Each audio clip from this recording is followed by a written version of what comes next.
ഇതാ ഇതുണ്ടാക്കുകയാണ്. അപ്പോൾ വെളിച്ചെണ്ണ വെച്ചിട്ടുണ്ട്. ഇനി കുറച്ച് നേരം വെക്കാം. എന്താ വെളിച്ചെണ്ണ ചൂടാക്കിയിട്ട് നമുക്ക് ഇടിയണ്ണയിലേക്ക് ഇടാം. അങ്ങനെ ഇതാ കുറച്ചായിട്ട് നമുക്കൊന്ന് ഇട്ട് നോക്കാം.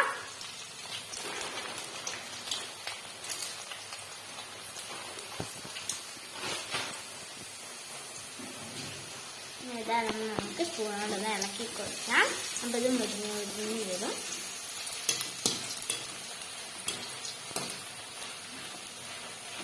ഇതുപോലെ കിട്ടും. അങ്ങനെ ഇടിയണ്ടി റെഡിയായി.